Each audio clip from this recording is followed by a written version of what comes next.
अस्सलाम वालेकुम, good morning Kohinoor. मैं हूं आपकी होस्ट इरम सफदर। नाजरीन, एक खूबसूरत दिन का आगाज़ हो चुका है। उम्मीद करते हैं आप सबका ये दिन बहुत अच्छे से गुजरे। हज़रत अली रज़ी अल्लाह ताला अन्हो का कौल है कि इखलाक एक दुकान है और जुब्स का ताला।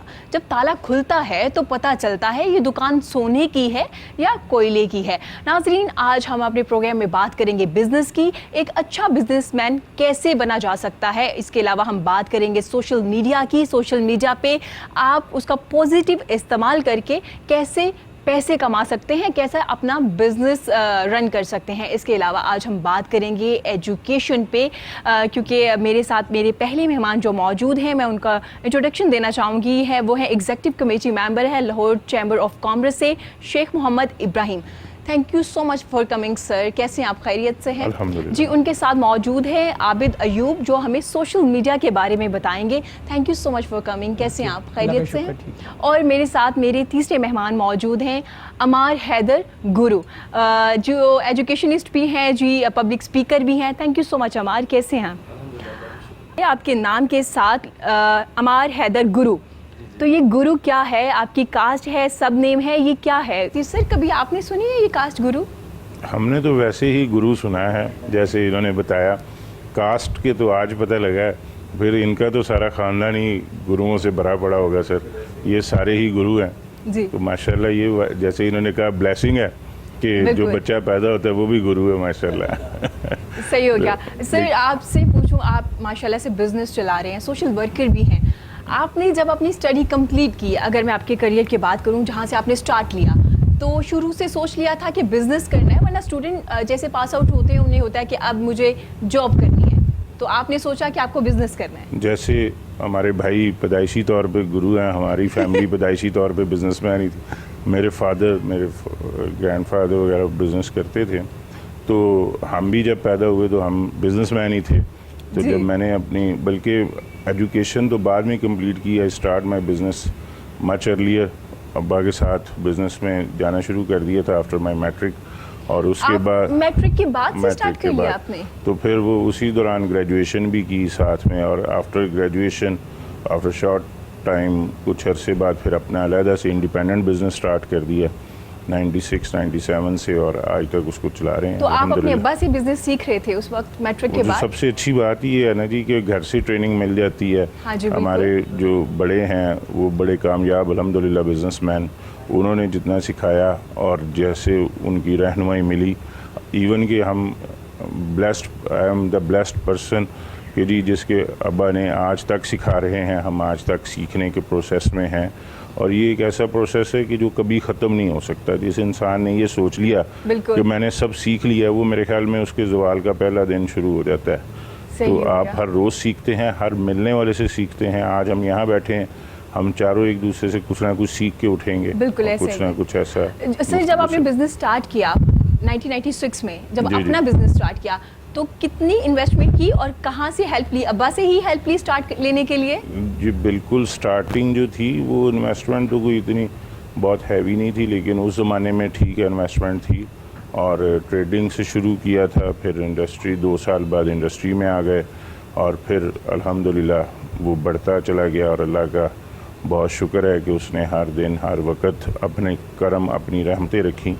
और इस सब में बड़ी जो बात है जो मैंने पहले कही कि वी आर वेरी ब्लेस्ड।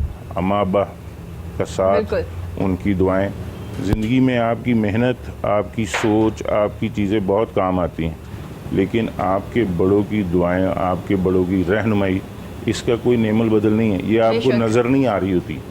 आप जब आम तौर पे घर से निकलते हैं तो आपको अपनी माँ की दुआ नज़र नहीं आ रही होती, आपको अपने बाप की हुई बात नज़र नहीं आ रही होती, लेकिन वो आपके साथ चल रही होती है लाशऊर में। इसलिए उसका रोल जो होता है वो आपकी कामयाबी में बहुत अहमियत रखता है। बिल्कुल, इसमें कोई शक नहीं है sir. Sir, Lahore chamber of commerce की बात करें, आप इस इदारे से, इस इंस्टीट्यूट से कितनी देर से मुंसलिक हैं? मुंसलिक तो जब से बिज़नेस किया तब से स्टार्ट किया, मेंबरशिप लेनी पड़ती है तब से। लेकिन जैसे जैसे अल्लाह ताला ने बिज़नेस में स्टेबल किया, तो मैं शुरू ही से, जब अभी बिज़नेस भी स्टार्ट नहीं किया था, तो एक इंटरनेशनल ऑर्गेनाइजेशन है लायंस क्लब इंटरनेशनल। ये दुनिया की सबसे बड़ी वेलफेयर ऑर्गेनाइजेशन है, social welfare organisation. When I was 17 years old I got the membership of this। इसका हेड ऑफिस शिकागो में अमेरिका में है जी। तो वो मेरे साथ साथ चल रहा था जब मैंने अपना बिज़नेस किया तब भी। लेकिन जब बिज़नेस थोड़ा सा सेटअप हुआ देखा तो कारोबारी दोस्तों को, लोगों को, ख़ुद को भी बहुत सारे मसाइल का सामना करना पड़ता है। बिल्कुल। गवर्नमेंट लेवल पे, प्राइवेट सेक्टर के हवाले से बहुत सारे। तो चैम्बर एक ऐसा प्लेटफॉर्म नज़र आया जिसमें आपके मसाइल हल हो जाते हैं, आपकी बात सुनी जाती है, आपको एक बहुत सारे ऐसे महकमों में जाने के लिए अप्रोच मिल जाती है जो आम तौर पे एक किसी बिजनेसमैन को अपने पास आने भी नहीं देते। बिल्कुल ऐसे तो ही है। जब ये चीज़ें देखी तो फिर ये देखा कि ये माशरा हमें बहुत कुछ दे रहा है तो इसको पे बैक भी करना चाहिए। तो फिर एक्टिवली पार्टिसिपेट करना शुरू कर दिया मैंने ठीक है। चैम्बर में। और 2015-17 में पहली दफ़ा बोर्ड में इलेक्शन लड़ा और as a executive body member select हुआ, आया, लोगों ने इलेक्ट किया, जी। वोट लिए और आ गए। इस दफ़ा फिर मैंने इलेक्शन के लिए, कॉन्टेस्ट के लिए पेपर जमा कराए अच्छा थे। सर, इलेक्शन की बात अनअपोज्ड हो गए। जी। अल्लाह ताला ने किया कि हमारे अगेंस्ट को अभी तक कैंडिडेट ही नहीं आए और अनअपोज्ड इलेक्ट। चलिए सर, कॉन्ग्रेचुलेशन। लेकिन मैं इलेक्शन की बात करूं तो शफाफ इलेक्शन होते हैं, कोई धांधली नहीं होती इस इलेक्शन में। चैम्बर में 22-23 हज़ार मेंबर है। पाकिस्तान का सबसे बड़ा चैम्बर है और सबसे प्रीमियर चैम्बर है लाहौर चैम्बर।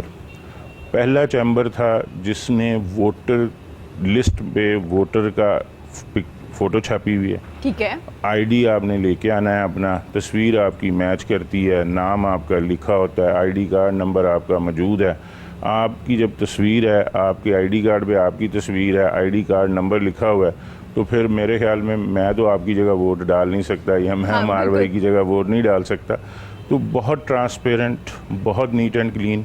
और सबसे बड़ी बात, आपको एक बात बताएं, यहाँ जितने लोग हैं they are very big businessman और ट्रेडर्स जो हैं वो अच्छे हैं, लोग कम्युनिटी से ताल्लुक़ रखते हैं, कम या ज़्यादा पढ़े लिखे होना म्यार नहीं है, समझ बहुत बड़ा म्यार है। बिल्कुल। लोगों को पता है कि ये इदारा कितना बड़ा है, इसकी क्या अहमियत है, उस हिसाब से कभी भी कोई ऐसा इशू नहीं। हमने तो कभी जाली वोट या, क्योंकि वोट डालने के लिए आपका टैक्स नंबर होना ज़रूरी है। आप चैम्बर मेंबर तब बन सकते हैं जब आप इनकम टैक्स पे ही हैं। बिल्कुल सर, मैं आपसे तो बात ये भी पूछूंगी कि इसकी सहूलियात क्या है एक बिजनेसमैन को, लेकिन उनसे पहले आबिद अयूब साहब से पूछना चाहूँगी। सर बताइएगा, आपने सोशल मीडिया की बात की, लेकिन हमारे यहाँ जब सोशल मीडिया की बात की जाती है तो नेगेटिव बात की जाती है कि आजकल बच्चे बहुत यूज़ कर रहे हैं, अपना सारा टाइम वेस्ट कर देते हैं, स्टडी पे ध्यान नहीं दे रहे। लेकिन आप बात करें सोशल मीडिया पे अर्निंग की, तो कैसे आप अपना बिजनेस चला सकते हैं, छोटे पैमाने से कैसे स्टार्ट ले सकते हैं सोशल मीडिया पे? सोशल मीडिया पे बिज़नेस करने के लिए आपको इन्वेस्टमेंट में एक लैपटॉप और इंटरनेट कनेक्शन चाहिए। ठीक है। ये इन्वेस्टमेंट अगर आप कर सकते हैं तो आप बिज़नेस स्टार्ट कर सकते हैं। इसके बाद स्किल्स है।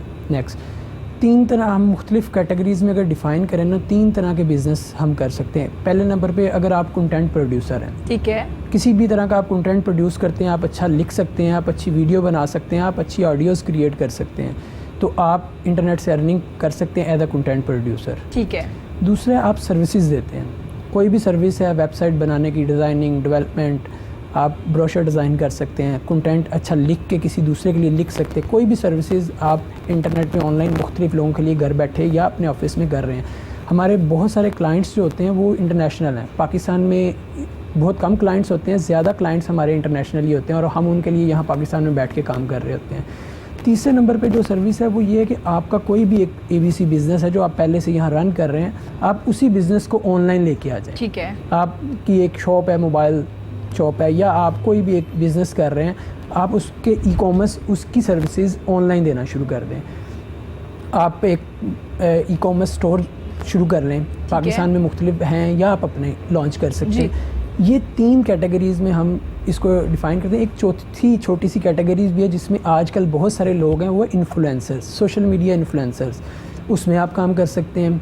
वो क्या है, इंस्टाग्राम पे या फेसबुक पे या ट्विटर पे किसी आप बहुत अच्छा लिखते हैं, आपके बहुत ज़्यादा फॉलोअर्स हो गए हैं, तो लोग क्या करेंगे, मुख्तलिफ कंपनीज़ वाले आपको हायर कर लेते हैं। हायर इन अ सेंस किसी एक पर्टिकुलर इवेंट के लिए, किसी एक पर्टिकुलर प्रोडक्ट के लिए आपको पे कर देते हैं कि आप ये पोस्ट अपने पेज पे, अपने ट्विटर पे, अपने इंस्टा पे पोस्ट करते हैं। सही हो तो क्या? ये 4 तरह के मुख्तलिफ काम हैं जिसके थ्रू आप अर्निंग कर सकते हैं। मगर इनका मेन अगर क्रक्स निकाला जाए तो दो ही चीज़ें, या तो आप कंटेंट प्रोड्यूसर हैं या आप सर्विस प्रोवाइडर हैं। आपके पास कुछ स्किल्स हैं जिनको आप ऑनलाइन सेल कर रहे हैं, आप अपना टाइम सेल करते हैं ऑनलाइन। ठीक हो गया। तो इसके लिए मुख्तलिफ प्लेटफॉर्म्स हैं इंटरनेशनली। इस बारे में भी बात करूंगी। अमार हैदर एजुकेशनिस्ट भी हैं जी और पब्लिक स्पीकर भी हैं। अमार, मैंने बहुत से लोग देखे हैं, ज़्यादातर लोग देखे हैं जो मोटिवेशनल स्पीकर हैं। कि पब्लिक स्पीकर क्या है? राइट, मोटिवेशन जो होती है ये एक बहुत बड़ी टर्म है, और मोटिवेट जो है ना वो अंबिया ने किया। मोटिवेट बड़े लोग करते हैं, हम लोग इस काबिल नहीं हैं। मोटिवेट एक्चुअली आपके अंदर छुपे इंसान को लेके बाहर आना होता है। हर इंसान के अंदर अल्लाह मियाँ ने फरमा दिया कि अशरफुल मखलूक़ात बनाया। अल्लाह ताला कहते हैं कि अशरफुल मखलूक़ात बनाया, और इसकी पहचान करवाना जो है ना कि the best creature in the world, वो मोटिवेशन स्पीकर का काम है कि आपके अंदर छुपे हिडन टैलेंट्स को बाहर लेके आना। हर इंसान टैलेंटेड है, हर इंसान में कोई ना कोई खूबी है, लेकिन वो उसको वो मार्केटिंग में टर्म यूज होती है स्वॉट analysis, your strength, your weakness, your opportunities and your threats. आपकी पर्सनालिटी के जो स्वॉट एनालिसिस होते हैं ना वो जब आप करते हैं तब आपको पता चलता है कि आपकी स्ट्रेंथ क्या है, वीकनेस क्या है। और ये जो है ना पब्लिक स्पीकर या मोटिवेशनल स्पीकर ये आपको बताते हैं कि आपकी स्ट्रेंथ क्या है, आपकी वीकनेसेस क्या है, आपको वीकनेसेस को स्ट्रेंथ में कैसे कन्वर्ट करना है। सो मोटिवेशनल स्पीकर्स इट्स लाइक कि वो मोटिवेट करते हैं, वो बात कर रहे होते हैं, इट्स वन साइड प्रोसेस। और जो पब्लिक स्पीकिंग होती है उसमें it's Q and A session, question answer session होता है कि मेरे माइंड में एक स्टॉर्म है क्वेश्चंस का, ठीक है, और मैं बात सुन तो रहा हूँ लेकिन उन सवालों के जवाब नहीं है मेरे पास। ये मेरे माइंड में सवाल आ रहे हैं कि मैं अभी पूछूं। तो पब्लिक स्पीकिंग सेशन में आप पूछ सकते हैं ऑन द स्पॉट कि भाई सर मेरे माइंड में ये सवाल आ रहा है, मुझे ये तंग कर रहा है, मैं आगे नहीं पढ़ पा रहा, आपकी अगली बात मुझे समझ नहीं आएगी जब तक ये बात आप समझाएंगे नहीं। और ऐसा ही होता है, अगर ऐसा होना चाहिए। हाँ बिल्कुल। तो आप सवालों के जवाब भी देते हैं। सवालों के सर अगर मैं बात करूं मोटिवेशनल स्पीकर की, एक जो 30 या 40 लोग बैठे होते हैं, हर बंदे की नेचर डिफरेंट होती है, सोचने समझने की सलाहियत मुख्तलिफ होती है एक दूसरे से। तो मोटिवेशनल स्पीकर कैसे मोटिवेट कर सकता है 50 बंदों को एक ही बात से? जैसे सर की लाइकिंग डिसलाइकिंग डिफरेंट है, आपकी डिफरेंट है, तो आप एक बात करके ना तो इनको कन्विंस कर सकते हैं ना इनको कर सकते हैं। तो मोटिवेशनल स्पीकर या पब्लिक स्पीकर कैसे दूसरों को मोटिवेट कर सकता है? कुछ म्यूचुअल कंसर्न्स होते हैं हर इंसान के अंदर जी, इंटरेस्ट म्यूचुअल होते हैं, जिसकी बेस पे हम कल्चर को डिफाइन जब करते हैं तो कल्चर में होता है कि mutual interest, mutual understandings, mutual norms and values, mutual आपके जो उसमें चीज़ें होती हैं उसको देखा जाता है। राइट, एक कल्चर के अंदर एग्जिस्ट करती हैं, आपका स्कूल ऑफ थॉट सेम है। अब आप पाकिस्तानी हैं, चलें मैं अगर मुल्तान से पहले मैं मुल्तान में सर्विसेज दे रहा था, कराची से मैट्रिकुलेशन थी, इंटर मेरा मुल्तान से था, ग्रेजुएशन मेरी लाहौर से थी, और जो मेरा एमफिल था वो इस्लामाबाद से था। मैंने 4 डिफरेंट कल्चर्स में मैंने देखा, इवन ये डिफरेंट शहरों में कल्चर्स और स्कूल ऑफ थॉट जो है ना वो डिफरेंट है। बिल्कुल ऐसे है। अब आपने क्या करना होता है, जिस एरिया में आप जाते हैं और आप अपनी ऑडियंस को पहचानते हैं, आपने अपनी ऑडियंस के बारे में पहले काम किया होना चाहिए कि मैं इस वक्त गांव में बात कर रहा हूँ, मैं शहर में बात कर रहा हूँ, किस शहर में बात कर रहा हूँ, यहाँ का स्कूल ऑफ थॉट क्या है, यहाँ कल्चर कैसा है। फिर आप उस कल्चर के हिसाब से जो म्यूचुअल कंसर्न्स होते हैं उस पर बात करते हैं। फिर आपको आइडेंटिफाई करना होता है कि मेरी ऑडियंस क्या है, what is actually their need and wants, what they want to be, और उनके जो पिन पॉइंट्स होते हैं, उनके जो वो कहते हैं कि कुछ पॉइंट्स होते हैं, उन पॉइंट्स को आपने टच करना होता है, टच पॉइंट्स होते हैं। ठीक है, वो टच पॉइंट्स को अगर आप टच कर जाते हैं तो आप उनकी अंदर की आवाज़ को बाहर निकाल सकते हैं, और फिर उन्हें लगता है कि हाँ बात तो ये वही कर रहे हैं जो ये तो मेरे अंदर था। एक्चुअली मोटिवेशनल स्पीकर ने करना कुछ नहीं होता, उसने वही अनकॉन्शियस में जो आपकी चीज़ें पड़ी होती हैं उसी को कॉन्शियस में लेके आना होता है। कहते हैं वाह यार ये तो मेरे अंदर था, मैंने ये भी किया हुआ है, बात तो ठीक कर रहे हैं। बस वो खुद की पहचान है, वो गाफिल को उठाने वाली बात है कि वो वासिफ अली वासिफ कहते हैं ना कि गाफिल की आंख तब खुलती है जब वो बंद होने वाली होती है। तो इससे पहले कि वो बंद हो, आप मरने के करीब हो और आपको लगे कि ये मैंने नहीं किया था, तो मोटिवेशनल स्पीकर ने आपकी वो आंख खोलनी होती है कि आप उठ जाएं, किक देनी होती है इन द लाइफ। अच्छा, आपको क्यों आजकल हमें, जैसे मैं पहले भी कह रही थी, motivational speaker, trainer, life coach की बहुत ज़्यादा लोग हैं और ट्रेन कर रहे हैं लोगों को, हमारे स्टूडेंट्स को क्यों ज़रूरत पड़ गई मोटिवेशनल स्पीकर की, पब्लिक स्पीकर की? क्योंकि माशाल्लाह अच्छी स्कूलिंग है, हर चीज़ है, टेक्नोलॉजी है, हर चीज़ है हमारे पास, उसके बावजूद हमें एक बंदे की ज़रूरत है और हम बैठे हैं और हम ये वेट कर रहे हैं कि ये मुझे मोटिवेट करेगा तो मैं कुछ कर सकता हूँ, अगर ये मुझे मोटिवेट नहीं करेंगे तो मैं कुछ नहीं कर सकता। सही है, बहुत अच्छा क्वेश्चन है। आज से कुछ अर्सा पहले चले जाएं, सर के दौर की बात कर लें, ज़्यादा ये भी जवान है लेकिन आज से हम 80s की बात कर लें थोड़ी सी, तो 90s की वन बात कर लें। स्विच आया 2000 में, जब हमारी जनरेशन ने पीटीवी से वो केबल की तरफ आए, वो खतो किताबत से एंड्रॉयड की तरफ आए, तो ये स्विच था टेक्नोलॉजी का। मैं last time Qasim Ali Shah Foundation गया तो वहाँ पे भी ये सेम क्वेश्चन हुआ, तो पब्लिक स्पीकर की ज़रूरत क्यों पड़ी? माँ सबसे अच्छी मोटिवेशन है आपकी, माँ आपकी बेस्ट कैरियर काउंसलर है, बिकॉज उसने आपको आपको पैदा होने से चलने तक और आगे तक का सफ़र उसके साथ है। वो उसे पता चल जाता है कि बच्चा रो रहा है, इसे क्या चाहिए। वो रो रहा है लेकिन उसके रोने से 4 डिफरेंट चीज़ें आइडेंटिफाई माँ कर लेती है, रोना सिर्फ एक ही है। वो आपकी अच्छी काउंसलर थी, ठीक है, लेकिन आज काउंसलर थी, हाँ, अब नहीं है। अब की माँ के पास टाइम नहीं है, अब की माँ वो माँ नहीं है, सॉरी टू से, उसके पास टाइम नहीं है अपने बच्चे को टाइम देने के लिए। ठीक है। मैं उस दिन भी बात कर रहा था कि आप अच्छे दोस्त अपने पेरेंट्स के बने। हम बाहर के दोस्त लोगों से दोस्ती हमने की हुई है, वो आपके ओपिनियन लीडर बनाए हुए हैं आपने उन्हें।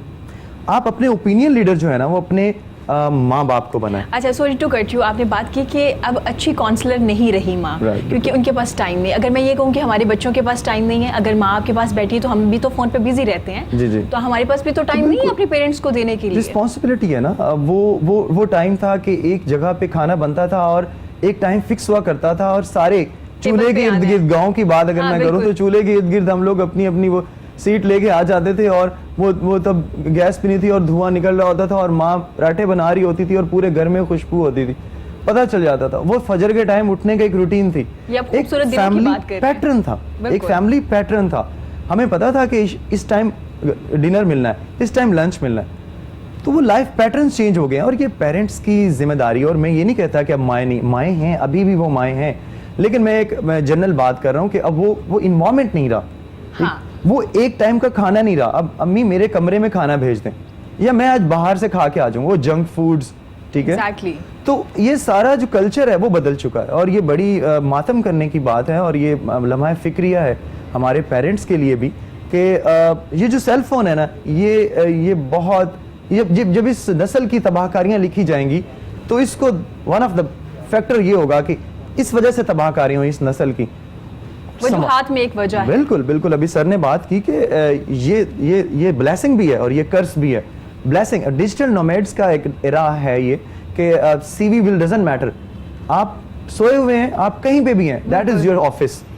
ये सेल फोन तो आपको बिजनेस दे सकता है, आपको इवन अंडर ब्लैंकेट आप बिजनेस कर रहे होते हैं, आप बात कर रहे हैं अपने किसी भी, आप मेल से आप ऑनलाइन बिजनेस करें, आप अर्निंग कर सकते हैं।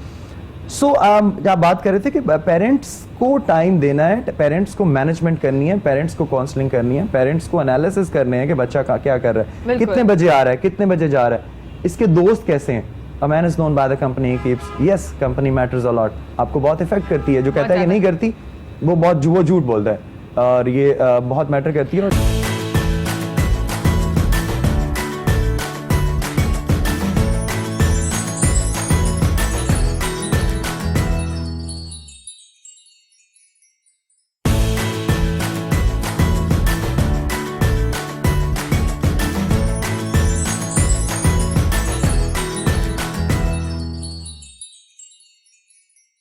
सर आपकी तरफ आऊँगी, माशाल्लाह से आप बिज़नेस चला रहे हैं और काफ़ी अरसे से चला रहे हैं। ऑनलाइन बिज़नेस जो बच्चे कर रहे हैं उनके लिए आपको क्या लगता है कि हाँ बिल्कुल ठीक है, स्टार्ट ले लेना चाहिए? क्योंकि एक बिज़नेस चलाने के लिए भी आपको एक प्रॉपर इन्वेस्टमेंट चाहिए होती है, जो आजकल नए जो यंग लोग हैं उनको प्रॉब्लम आती है कि कहाँ से इतनी इन्वेस्टमेंट आएगी, कैसे स्टार्ट करूँगा, और कुछ लोग करना ही नहीं चाहते फिर इस चक्कर में। तो ऑनलाइन बिज़नेस के बारे में क्या कहेंगे? बहुत कामयाब मसाले हैं हमारे पास, फेसबुक है, अलीबाबा है और बहुत सी अमेज़ॉन है, बहुत बड़ी बड़ी मसाले हैं। और मैंने तो बहुत सारे, हम बाहर ट्रैवल करते हैं जब, तो मैंने तो एक ऐसे बच्चे को भी देखा जो अभी खुद पढ़ रहा है और उसका ऑनलाइन में रेंट अ कार का बहुत बड़ा बिजनेस है। वो अपने बाबा से ज़्यादा अमीर आदमी है। तो ऐसे लोग भी मौजूद हैं और वो दुनिया जहान की उनके पास सहूलियात हैं। ये करना चाहिए। देखिए बात फिर वही है कि आप किसी चीज़ का इस्तेमाल कैसे करते हैं। मैं अब मज़े की बात है, जैसे बोला कि मैंने वो सफ़र देखा सारा कि वो टिक टिक वाले टेलीफोन से हम लोग डिजिटल फ़ोन पे बिल्कुल। गए, फिर CLI पे आए, फिर हम मोबाइल पे आए, फिर हम मोबाइल की CLI पे आए, फिर अब हम व्हाट्सएप और इस दुनिया को टच फ़ोन पे देख रहे हैं। डिफरेंट ऐप्स पे आ तो गए। आई एम सो लकी कि मैंने ये सारी चेंज देखी है। मैंने वो भी फ़ोन देखा है कि जब आप फ़ोन उठा के, गो कि वो लाहौर शहर में नहीं था लेकिन लाहौर से बाहर ऐसे ही था, मेरा ननिहाल गांव से ताल्लुक़ रखता था, तो वहाँ जाके जब लाहौर कॉल करनी थी तो फ़ोन उठा के पहले उसको क्रेडल को प्रेस करते थे, वो ऑपरेटर उठाता था, उसको कहते थे लाहौर कॉल मिला दो, वो लाहौर कॉल मिलाता था, हम रख देते थे, 10 मिनट बाद वो कहता था लाइन पे हैं बात कर लें। जैसे अच्छा। अब आप उठाते हैं 1 मिनट में अमेरिका बात कर लेते हैं 1 ऐसा नहीं सेकंड में, था। तो वो उससे पहले ट्रंक कॉल बुक करानी पड़ती थी, तो वो आप सरगोदे से आगे हमारा बुलवाल था, बुलवाल से लाहौर बात करने के लिए ट्रंक कॉल बुक करानी पड़ती थी, वो ऑपरेटर को कहना, इवन के शहर में बात करने के लिए ऑपरेटर को कहना पड़ जाता। अच्छा। तो ये सारी चीज़ें चेंज हुई, इनका पॉजिटिव इम्पैक्ट है। मुझे जब मैं कॉलेज में पढ़ता था कंप्यूटर आया था नया नया, मुझे शौक़ नहीं हुआ, मैंने नहीं पढ़ा, तो मेरी टेबल पे तो आज भी कंप्यूटर नहीं है। ठीक है। ठीक है, मैं कंप्यूटर इस्तेमाल नहीं करता, लेकिन मेरे ऑफिस में हर चीज़ कंप्यूटराइज्ड है, मेरे पास हार्ड कॉपी आती है। हम फ़ायदा भरपूर ले रहे हैं उस टेक्नोलॉजी का, उसको कहीं नहीं छोड़ा। हमारी फैक्ट्रीज, हमारे ऑफिसेज पूरे पाकिस्तान में, हमारे ऑफिसेज हैं बड़े शहरों में, वो everything is connected online systems के साथ, हम उसका भरपूर फ़ायदा ले रहे हैं। फैक्ट्री में काम हो रहा है, वो हमें लाहौर बैठे पता है कि हमारी फैक्ट्री से क्या आउट हो रहा है। ऑफिस में ऑर्डर आ रहा है फैक्ट्री में, उसी वक्त एक एंटर के बटन से क्लिक से वहाँ चला जाता है। बिल्कुल। हम फ़ायदा ले रहे हैं, लेकिन ये ज़रूरी नहीं है कि मैं 24 घंटे उसको अपने आप पे सवार कर लूँ। बिल्कुल, मतलब इस्तेमाल अच्छा ये बुरा हो सकता है, टेक्नोलॉजी बुरी नहीं है टेक्नोलॉजी कि आप बुरी कैसे नहीं है, इस्तेमाल आप उसको कर रहे हैं। कैसे करते हैं, हम जी। उससे भरपूर फ़ायदा ले रहे हैं। बिल्कुल ऐसे ही है। लेकिन मेरी टेबल पे तो आज भी कंप्यूटर नहीं है, मुझे तो हार्ड कॉपी आएगी, मैं पढ़ता हूँ, और मुझे क्योंकि पढ़ने से एक था कि जी हर चीज़ पढ़ी जाए, और मैं आप कंप्यूटर पे रिमार्क्स नहीं दे सकता, तो मैं हार्ड कॉपी पे रिमार्क्स देता हूँ, वो फाइल हो जाती है, कल को मुझे पता होता है कि मैंने इस पे क्या डिसीजन लिया था और उस क्या मेरे सर्कमस्टांसिस से क्यों लिया था। तो बहुत सारी चीज़ें हैं जो आपको वक्त के साथ तब्दील होती हैं, आपको ख़ुद से तब्दील होना पड़ता है। आप जितना उस चीज़ में इन होंगे, उसका पॉजिटिव और नेगेटिव ख़ुद से जज करें आप। जैसे भाई ने बहुत अच्छी बातें की, स्पीकर हैं तो हम तो इनका मुकाबला नहीं कर सकते, लेकिन इनकी जो बातें थी वो बिल्कुल अब राइट डायरेक्शंस में हैं। बिल्कुल। बच्चों को आज इंतहाई ज़रूरत क्यों है, उसकी बड़ी वजह ये है कि बच्चे एक दूसरे के साथ इंटरलिंक नहीं रहे। बिल्कुल। वो एक बड़ा खूबसूरत सा चलता है व्हाट्सएप पे क्लिप, मैंने कई दफ़ा देखा कि पहले ज़माने में 4 दोस्तों की महफ़िल होती थी, अब 4 शहरों में 4 दोस्तों की महफ़िल होती है व्हाट्सएप पे। हाँ बिल्कुल ऐसे ही है। हमने मिलना जुलना छोड़ दिया। जब हम मिलते हैं तो हमारी बाउंडिंग्स होती हैं, बिल्कुल। हम हाथ मिलाते हैं तो उससे भी बहुत फ़र्क पड़ता है, हम हक करते हैं अपने दोस्त को, उससे भी फ़र्क पड़ता है। Very nice. ये चीज़ें हैं जो हम छोड़ते जा रहे हैं, और आप इनको और छोड़ेंगे तो आप देखिए हम एक दूसरे से और दूर होते चले जाएंगे। बिल्कुल ऐसे ही है। एक दौर था हम कहते थे बेशक कोई मर गया है तो जाना चाहिए, आज हम कहते हैं व्हाट्सएप पे एक मैसेज कर दिया, नीचे देख लिया, उससे ब्लू हो गया, उसने देख लिया, मेरा इज़हार अफसोस हो गया। ये कदरें, ये हमारे माशरे का, हमारे निज़ाम का एक हिस्सा थी जिनको हमने मिस करना शुरू कर दिया। बिल्कुल। तो कहीं ना कहीं इनके असरात भी आएंगे जब हम इन चीज़ों को छोड़ेंगे। हर चीज़ का एक जवाब है, हर सवाल का एक जवाब है, हर अमल का एक रद्द अमल है। तो ये जो अमल हम छोड़ रहे हैं, जो पहले हमारे हिस्से थे, तो उनके रद्द अमल में हमें बहुत सारी चीज़ें फेस करनी पड़ रही हैं। बिल्कुल सही कह रहे हैं। ये इंशाल्लाह फॉर द बेस्ट ऐसे लोग आ रहे हैं। हाँ बिल्कुल, ये तो हमें वापस लेके आएंगे उसी दौर में, जोड़ के रखेंगे इंशाल्लाह ताला, लोगों को समझाएंगे ज़रूरियात। आपने एक सवाल किया ना, माओं के पास टाइम नहीं, तो अब माएँ जो है ना वो आपकी देखिए, छोटे से छोटे घर की भी, जिस घर में एक बंदे की एक हैंडसम सी इनकम है ना, वो भी कहती है मेरे घर बच्चा हो गया ना तो मेड रख दो मुझे, ज़रूरी हो गया सर। वो कहते कैसे मैनेज करेंगे? कैसे कहती हैं कि जी वो बच्चा टाइम नहीं देता। आप बच्चे को साथ लगा ही नहीं रही उस वक्त जब उसको आपके साथ लगना चाहिए, तो जब वो बड़ा होएगा तो फिर आपसे वो खुद ही मोबाइल में चला जाएगा। बिल्कुल ऐसे है, एग्री। ठीक है, जब हम छोटे थे तो मैं ये समझता हूँ कि जैसे ये बात कर रहे थे तो मुझे अपना बचपन याद आ रहा था कि हम हर काम करते थे अपनी अम्मा के साथ, कोई यार नहीं था। आज बच्चे को कहें तो वो कहता है जी मेड कर दी, उसे कभी किए ही नहीं हो। पानी का गिलास भी हमें मेड ही देती हैं ज़्यादातर। चले वो तो मैं बात नहीं करता, लेकिन बहुत सारी ऐसी चीज़ें हैं जो हमने मेड्स पे डाल दी, बिल्कुल ऐसे नौकरों पे डाल दी, तो वो बच्चों को हमने खुद ही दूर कर रहे हैं। इसमें उनका कसूर नहीं है, इसमें ज़्यादा कसूर हमारा है, पेरेंट्स का है। कि हम ये समझते हैं कि हमने पैसा कमा लिया, इस पैसे से हम औलाद को सहूलत दे रहे हैं। बेसिकली हम उनको सहूलत नहीं दे रहे, हम उनको अपने आप से दूर कर रहे हैं। बिल्कुल ऐसा ही है। वो खाने की टेबल जो है ना बड़ी इम्पोर्टेंट चीज़ है। बड़ी वो भाई की बात बहुत ज़बरदस्त है। तो सर आपके घर में आज भी सब बैठ के एक ही टेबल पे? मेरे बच्चे तो खैर अब बाहर हैं, पाकिस्तान से आ जाएंगे इंशाल्लाह, लेकिन जब तक हम जॉइंट फैमिली में रहते थे, फ्राइडे की छुट्टी होती थी, फिर संडे की हो गई, तो मैं फ्राइडे की छुट्टी को बहुत पसंद करता हूँ। अच्छा। मेरी दिल की ख्वाहिश है कि कभी दोबारा मौका से आए तो फ्राइडे की छुट्टी आए, तो वो एक बहुत खूबसूरत लम्हा होता था कि सुबह नहा धो के जुमे की नमाज़ पढ़ने जाएं, वापस आएँ तो टेबल सजी होती थी। अब्बा घर पे होते थे, नमाज़ पढ़ के आना है, हर कोई रेडी, खाना खाना है, बिल्कुल रात का खाना है। इसी तरह संडे ने ये एहतमाम ख़त्म कर दिया। ये बिल्कुल। पता नहीं मेरे साथ हुआ है या सबके साथ ही हुआ है। ये सबके साथ हुआ है जी, सबके साथ। वो जो एक नमाज के बाद का खाना था ना, वो कह लें जुमे की बरकत थी या जो भी था, बिल्कुल वो ख़त्म। जब से वो उठा है, कुछ बहुत सारे हमारे घरों में से चीज़ें वैसे भी उठ गई। वो हम संडे को ना छुट्टी पे ले गए हैं, छुट्टी गोरों पे ले वाली गए, छुट्टी। बिल्कुल ऐसे ही है। उस्मा, गुफ्तगू का सिलसिला जारी है। कुछ हम बातें कर रहे हैं अपनी फैमिलीज़ की कि पेरेंट्स और बच्चों में फ़र्क आ गया है, दोस्तियाँ नहीं रही। तो मैं चाहूँगी आप अपनी खूबसूरत सी आवाज़ में हमें ना खूबसूरत सा गाना सुनाएं अपना।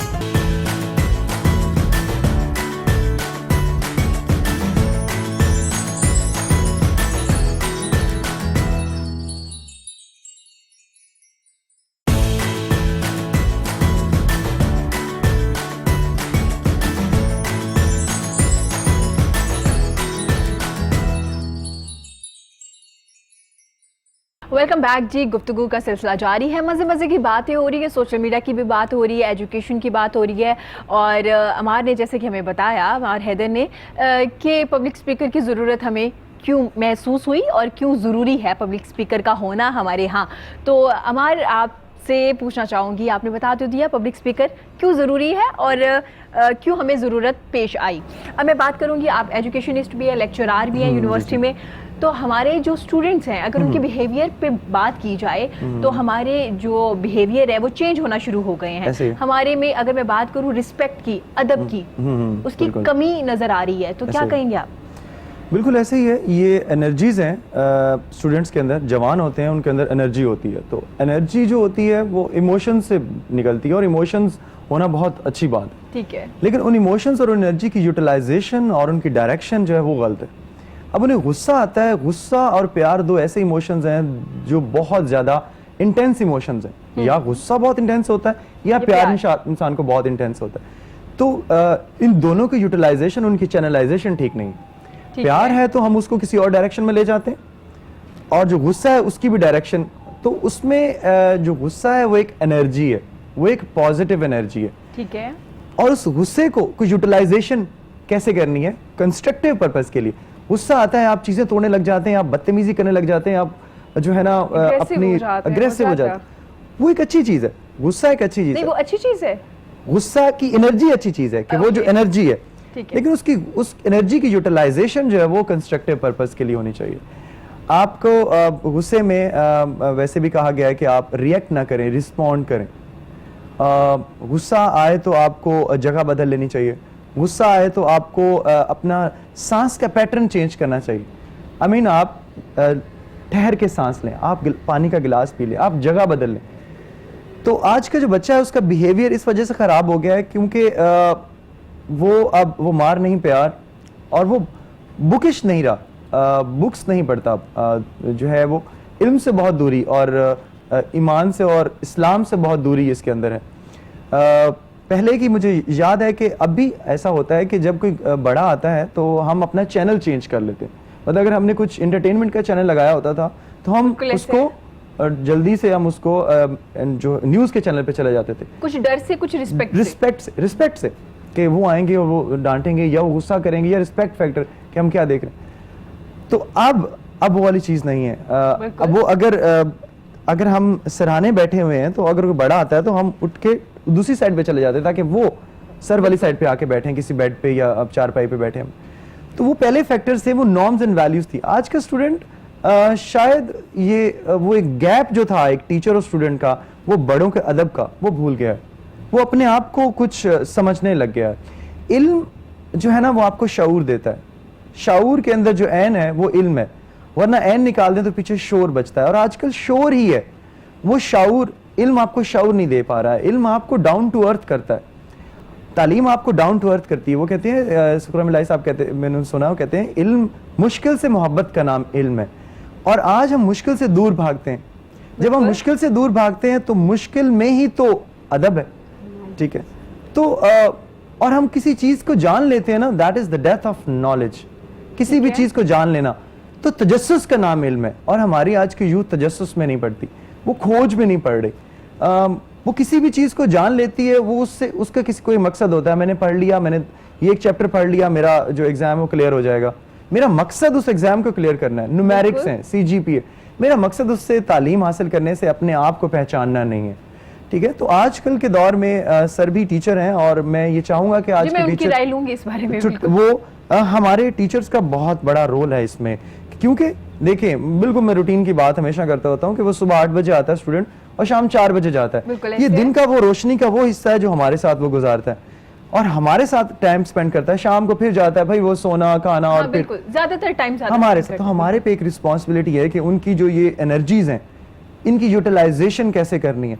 जो बच्चा गुस्सा कर रहा है उससे बात करें, उससे पूछे उसको गुस्सा क्यों आ रहा है। माइट बी पॉसिबल कोई प्रॉब्लम होगा उसे। मेरे साथ एक स्टूडेंट ने थोड़ी सी बदतमीजी की, तो मैं चाहता तो उसको मार्क्स कम दे देता और इग्नोर कर देता। मैंने वो 3 दिन 4 दिन क्लास में नहीं आया, और उसके बाद मेरे ऑफिस आया, और ऑफिस में मैंने उसे जूस पिलाया और उसे बात की, और मैंने कहा बोलो आपसे गुस्सा क्यों आया था आपको। फिर उसने बताया, और वो रो भी पड़ा कि मैं घर से लड़के आया था और मैं 3 दिन इसलिए नहीं आया कि सर मैं आप हिम्मत नहीं थी कि मैं आपसे बात कर सकता। और उसके बाद वो द बेस्ट स्टूडेंट था और मेरी गुड बुक्स में था। अगर मैं उसको वहां जिच कर देता, उससे मैं उसको उसकी बदतमीजी से मैं भी रिस्पॉन्ड बदतमीजी से करता, मैं उसको डांट देता। मैं वहां पे साइलेंट रहा, मैंने रिस्पॉन्ड किया, ठीक है। रिएक्शन 2 चीजें करती हैं, ऑक्सीजन, एनिमल्स और केमिकल्स रिएक्ट करते हैं, ह्यूमंस रिएक्ट नहीं करते, ह्यूमंस रिस्पॉन्ड करते हैं। और हमें रिस्पॉन्ड करना आना चाहिए। हम एनर्जीज और इमोशन से बहुत दूर चले गए। हिरन जब शेर को दूर से देख नहीं पाती, लेकिन उसे सनसनाहट और वाइब से पता चल जाता है कि शेर आ रहा है। जानवर के अंदर इमोशंस हैं जिससे वो कम्युनिकेट करते हैं। इमोशंस तो इंसान के अंदर होने चाहिए थे। हम कम्युनिकेशंस इमोशन से नहीं कर रहे आजकल, हम झूठ से कर रहे हैं, वर्ड्स कर रहे हैं। मैं घर पे नहीं हूँ, फोन पे आप कर रहे हैं, आप घर पे हैं, आपका बेटा आपको देख रहा है, वो कह रहे हैं, वहां से वो सीख रहा है कि अब्बा घर पे हैं, और वो फोन पे कह रहे हैं कि मैं घर। तो वो वहां से चीजें लर्निंग, छोटी छोटी चीजें। आप मुझे बड़ा दुख हुआ, एक माँ जब अपने बेटे को बहुत शदीद डांट रही थी कि उसने कुछ गलती की थी, ठीक है। अब वो दोबारा वो गलती करेगा, वो माँ को नहीं बताएगा। गलतियां करेगा तो सीखेगा, वो बताएगा नहीं। ये गैप क्रिएट हो गया, अब वो नहीं बताएगा, लेकिन गलतियां करता जाएगा। वो ओपिनियन लीडर कहीं बाहर से चूज कर लेगा। बिल्कुल सही हो गया। सर, आप भी टीचर हैं, आपके भी स्टूडेंट्स हैं, आपका कैसा रिलेशन है अपने स्टूडेंट्स के साथ, और कैसा होना चाहिए आज की टीचर का रिलेशन? अच्छा, ये अभी आपने रिस्पेक्ट की बात कर रहे थे, तो आज के स्टूडेंट में रिस्पेक्ट का एक एलिमेंट जो मैं देखता हूँ कम होने की एक बहुत ही लॉजिकल और बड़ी वजह, रीज़न ये है कि उनको इन्फॉर्मेशन बहुत ज़्यादा टेक्नोलॉजी की वजह से मिल जाती है, ठीक है। अब वो उसका सोर्स ऑफ इन्फॉर्मेशन जो है ना, वो सिर्फ टीचर नहीं रहा जो पहले कभी हुआ करता था। अब टीचर को अर्न करनी पड़ेगी रिस्पेक्ट, ठीक हो गया। उसे कुछ एक्स्ट्रा करना पड़ेगा, उसे कुछ ज़्यादा करना पड़ेगा, जो उसको बाहर से या इंटरनेट से या किसी और तरीके से जो इन्फॉर्मेशन मिल रही है, अगर टीचर के पास उससे ज़्यादा विजडम होगा तो वो रिस्पेक्ट अर्न कर पाएगा, ठीक है। टीचर के लिए ये बहुत ज़रूरी है। दूसरे नंबर पे टीचर और स्टूडेंट के दरमियान जो एक गैप है आजकल, वो पहले की निस्बत बहुत कम है, क्योंकि आजकल टीचर भी यंग हैं, बच्चे भी यंग हैं। ठीक है, ये आप हमारे इधर को देख के कह रहे हैं? हाँ, हमारे यंग हैं, और वैसे भी यूनिवर्सिटी जाते हैं, देखते हैं टीचर्स भी यंग हैं और स्टूडेंट्स भी यंग हैं। तो फिर तो ज़्यादा दोस्ती होनी चाहिए ना इसमें? और दोस्ती ज़्यादा होनी चाहिए, और होती भी है। और टीचर बड़ी आसानी से बच्चों के मसले आज समझ सकते हैं। कम से कम यूनिवर्सिटी के स्टूडेंट्स के मसाइल जो होते हैं ना, अक्सर और बेशतर टीचर्स के भी वही मसाइल, या सही। कुछ अर्सा पहले वो उन्हीं मसाइल से गुजरे होते हैं। टीचर बहुत आसानी से उनके मसाइल को जानता है और वो समझ रहा होता है। अब उसको टैकल कैसे करता है वो, ये उस पर डिपेंड करता है कि वो टैकल कर रहा है या जस्ट इग्नोर कर रहा है। अब आप वहाँ सिर्फ अपना वो 1.5 घंटा गुजारने के लिए गए हैं या पढ़ाने के लिए गए हैं। आपने 1.5 घंटे का आपका लेक्चर है, 1 घंटा 30 मिनट्स हैं, आपने वो टाइम गुजारना है या आपने पढ़ाना है। आप पहले से पढ़ के गए हैं या आपने जिस भी टॉपिक पे पढ़ाना है, वो क्या विजडम है। बेसिकली मैं ये कहूँगा कि अगर लेकिन टीचर सर, अगर मैं इन्फॉर्मेशन बात से, करूं, पहले ऐसा होता था, जैसे आपने टेक्नोलॉजी की बात की कि लोगों को इन्फॉर्मेशन मिल जाती है, स्टूडेंट्स को। पहले ऐसा होता था ना कि क्लास के बाद भी आपको टीचर का एक्स्ट्रा टाइम चाहिए होता था, आप ऑफिस के बाहर खड़े होते थे, सर आप कब फ्री होंगे। मेरा नहीं ख्याल अब ज़्यादा ऐसा होता है। होते हैं स्टूडेंट्स, मिलते भी हैं, कम है, मगर इसमें ना एक सबसे जो मेजर फैक्ट मैंने नोट किया ना, वो फियर है। आज का student fear of marks, GPA, उसको ये गेम जब से एजुकेशन बिजनेस में आया, बिजनेस सेक्टर एजुकेशन में आया, उस वक्त से इस फियर की वजह से एजुकेशन वो नहीं रही जो होनी चाहिए। अब क्या है कि स्टूडेंट को एक ही फियर है, बस CGPA बस वो उसी के पीछे। जब आप ऑब्जेक्टिव सेट नहीं करेंगे ना प्रॉपरली, आप कोई भी काम करेंगे, अगर आपका ऑब्जेक्टिव नहीं है, अगर ऑब्जेक्टिव है भी है तो वो गलत है, तो गलत हो, वो नहीं आप अटेन नहीं कर सके, आप उससे वो चीज़ गेट नहीं कर पाओगे। तो मेरे ख्याल में टीचर की सबसे बड़ी रिस्पॉन्सिबिलिटी ये होनी चाहिए कि क्लास के शुरू में अपनी क्लास के ऑब्जेक्टिव डिफाइन कर दें। ठीक हो गया कि हम इस क्लास में 6 माह के सेमेस्टर में हम ये ऑब्जेक्टिव अटेन करेंगे, आप ये चीज़ें लर्न करेंगे, मैं आपसे ये चीज़ें एक्सपेक्ट कर रहा हूँ, और अगर आपको मेरे से कोई एक्सपेक्टेशन है तो वो बता दीजिए। सही हो गया। उस्मा जी, यहाँ पे बात चल रही है टीचर की, स्टूडेंट की, पेरेंट्स की, तो मैं आपसे पूछूंगी, जब आपने सिंगिंग करना सोच लिया कि मैंने अब सिंगिंग करनी है, गाना गाना है, तो अम्मी अब्बा ने परमिशन दे दी आपको आराम से? नहीं जी, परमिशन टीचर बनने की मिल सकती है आपको, वो क्या कहते हैं, आराम से आपको घरेलू कामों की मिल सकती है परमिशन, हर तरह की परमिशन आपको। सिंगर बनने के लिए फनून लतीफ़ा से जो है ना, वो मुंसलिक लोगों के बारे में सोचने की भी इजाज़त नहीं होती। अच्छा, मैं ये सवाल ना हर हाल से गुजरते हुए मुझे बहुत हर्डल्स देखने पड़े अपनी ज़िंदगी में, और बहुत आज तक मैं स्टिल उनका सामना करती हूँ, और अच्छा, ये मैं सवाल ना हर सिंगर से करती हूँ, क्योंकि मुझे वो हर सिंगर मुझे यही कहता है कि नहीं, परमिशन नहीं मिली ना, तो यहाँ पे भी कहीं ना कहीं पेरेंट्स और बच्चे के उसमें गैप आता है। अमर हैदर जी बिल्कुल ऐसे ही है कि मैं कल भी बात कर रहा था कि डॉक्टर के पास जाते हैं तो पेट में दर्द है तो पेट को चॉक नहीं करेगा और आपका ऑपरेशन स्टार्ट नहीं कर देगा, वो एक प्रोसेस से गुजरेगा। अंदर प्रोसेस सबसे पहले एग्जामिन करेगा, फिर आपको कहेगा ये टेस्ट करवा के आओ, उसके बाद डायग्नोज करेगा और फिर ट्रीटमेंट की तरफ जाएगा। आज के पेरेंट्स ने अपने बच्चे की मर्जी नहीं जानी। मैडम की मर्ज थी सिंगिंग, उन्होंने किसी और का इलाज करवा दिया, वो चाहते थे हम उसका इलाज करवाएं। भाई मर्ज तो देखो है क्या, उनकी मर्ज क्या है। नहीं, पेरेंट्स शुरू से मर्ज नहीं देखते, सही है, शुरू से नहीं देखते। तो मुद्दत हो गई पेरेंट्स को ऐसे करते हुए। तो जरा सा बात कर लें, जरा सा पेरेंट्स की आज तक बात कर लें तो कहते तू बहुत समझदार है। पेरेंट्स हमारा to me, you are intelligent to me, ऐसे ही exactly. What do you mean about it? क्या मतलब दस दे तो नहीं, तो फिर कैसे परमिशन मिल गई उसमें आपको? कैसे? बहुत फिर मुश्किल से परमिशन मिली। हमारा तो हुक्का पानी बंद कर दिया, मेरे अब्बू को खानदान बदल कर दिया। नहीं, मतलब इतना स्वीट रिएक्ट किया गया। सिलसिला रहा मेरी तो जिंदगी का, लेकिन बस फिर मैंने छोड़ा नहीं इस काम को और बड़ी मेहनत से सीखा। तो अम्मी अब्बा साथ साथ रहे?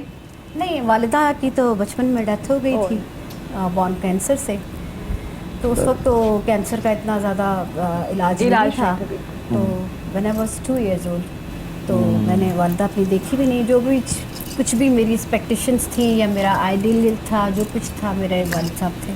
तो बस सुन के जाने के बाद थोड़ा चलते रहे, लेकिन अल्लाह के करम से मैंने अपनी आवाज़ से 22-23 मुल्क देखे, माशाल्लाह। नहीं, मैं पूछना चाहूंगी, जैसे कि आपने कहा कि हुक्का पानी भी बंद हो गया इतना ज्यादा, तो ये फैमिली के लोग ही थे जिन्होंने?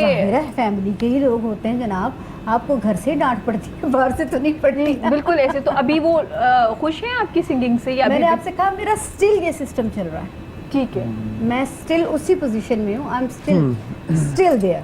तो अभी भी जैसे आप ये गुफ्तगू मुसलसल कर रही हैं, जी, बिल्कुल। जब संगीत की बात आएगी आप तब मुझसे बात करेंगी, ठीक है, जब बिल्कुल एक्टिंग ऐसे की बात आएगी तब आप मुझसे बात करेंगी। मतलब आपको ये नहीं लगता कि मैं इस गुफ्तगू में भी शेयर कर सकती हूँ? नहीं, मुझे इसी लगता है तरह कि माँ आप- बाप को लगता है कि इस बात में ये बच्चा शेयर नहीं कर सकता, ठीक है, इसको उस बात में नहीं करना। ये हमारे माशरे का अलमिया है एक, कि आर्टिस्टों को या डांसरों को या सिंगरों को या मुसन्निफ़ों को, अदीबों को दूर रखा जाता है ये सोच के कि इससे ज़्यादा ये सोच नहीं सकते। मैं आपको एक बिल्कुल करेक्ट बात बता रही हूँ, ये ठीक दिस है। Is fact which I read.